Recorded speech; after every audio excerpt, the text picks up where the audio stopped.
Nā Tracey Slaughter, he paki e mau ne koe. E tukua atu tēnei paki, ki rā haki, nā tohi koe tonu mai ki rotu. Hu kore, mā ngā karamu e ka pai pā ona.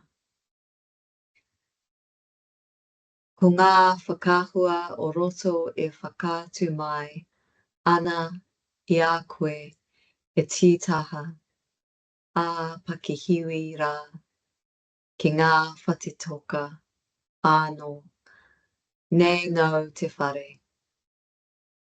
I whakanekia I au te paki, ki ngā tāne paku, taone tino paku. Engare, ko tō korona, tahurangi ka wha mai, e toru nā kōwai ki muri. Ko tōnu kānaku e piri ana ki ngā kupu roroa, ko ōna tātua nōhanga e hongi ana ki te wai tōta.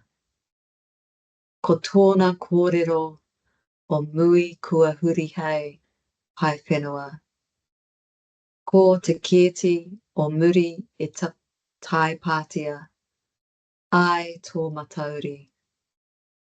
I tango I ngā reta, a ko ngā whakahua. Ki hai I tangohia, I takataka noa, mai ki oku ringaringa. Ka ki atu au kua ngenge, I au tapu mate ki aku rerenga kōrero. Engari koe ka katakata noa, ka hāro mai I ngā ira. Ngā piko parauri, mā toku humeunga. Nau e kaukau ana I te kianga whakamaru, I mata ki taki, atu au I a koe, I tō atu, I tō ripeka, utu iti me, te whakaere ki ngā huru whenua, ko ngā whatinga, whārangi I ki ana I te onu pu awa. I whakahaurangi ahu I te paki, e titahi pāti. Engari ko te māneni nāna, e tiki atu nōna, tō kihi molotov. Ko taku kapu manua, I raro I tō tihate.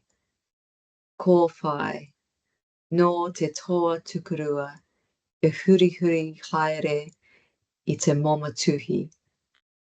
Ko te huru I tō muaua, e tākara, e kākara pērā, I te moma tuhi karamona. Te hikareti me te rira toki, ko ngā mati, e piwhau ana. Ko te moana, e tā koto kanu ana. Ka whananoa, nei I ngā te taha. Ko rārangi, whakamutunga he mea, hā kore. Engari ka rongo, tonu ahau, I a koe, I hā ana. The story where you're kept. I gave up this story because you kept walking into it. Barefoot through macrocarpus, smoking. Interior shots kept showing you shouldering door frames, leaning like you were somewhere permanent. I moved the story to smaller and smaller towns, but your blue corona always tailed, 3 paragraphs back, its clutch sticking on longer words, its seatbelt smelling of salt water. Something you once said became the horizon. The back gate bracketed your silhouette.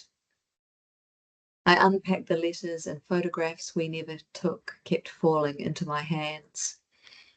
I said I was tired of your fingerprints on my sentences, but you just laughed and brushed at freckles, dark commas through my blouse.